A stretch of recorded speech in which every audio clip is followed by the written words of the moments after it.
Sveiki visi. Dar vienas įrašas su kavos puodeliu. Susiruošiu šiandien į Londoną. Valdžios susirinkimai. Nuobodūs dalykai, bet reikia padaryti ir tuos, ne?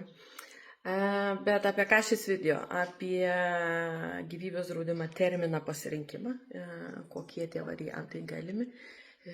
Jau vieną, gal net kelis jau kelių įrašus apie tai, bet viena opcija, kurios dar neapkalbėjau, tai yra pratęsimas, kai pasirenkam gyvybės draudimą, sakykim, pavyzdžiui, iki 70 metų, uždėjus renewal opciją, tą draudimą galim pratęsti iki 90.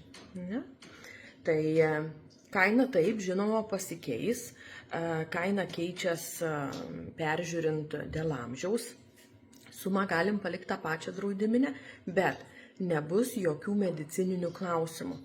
Tai realu ir net labai realu pagal visas statistikas, kad 70-metis jau turės kažkokių tai ligų lygelių, bus praėjęs kažkokias tai ligas arba turintis tuo metu, bet kokiu atveju jau bus fiksuota medicininė istorija lygų sąrašas, ne?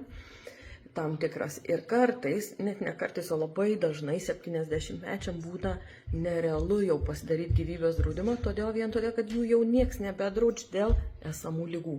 Ne?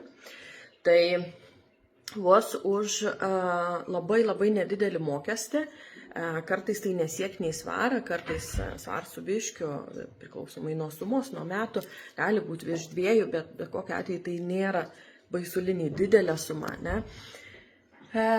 Pridėjus prie draudimą tą opciją, kad galim pratęsti nuo, sakykime, pavyzdžiui, pasirinktą pabaigos laikotarpį 67, 70 metų, ne, gyvybės draudimą iki 90, tai yra maksimalus terminuotam gyvybės draudimui. Ne?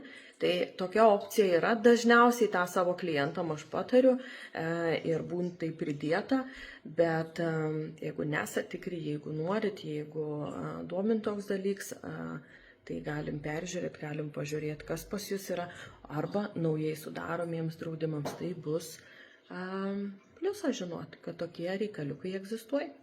Taip, kad draudimus galim pratęsti, tik tais ta opcija turi būti uždėta jau sudarant draudimą, paskui to mes nepridėsim. Tai va, viskas. Ta, ką norėjau pasakiau, visa graži dar iš po vakar gimtadienį. Skanios jums kavos ir gražios dienos. Ir svarbiausia, būkit sveiki ir nesirkit. Tikrinkit savo dokumentus ir jeigu reikia mano pagalbos, kaip visada, kreipkitės.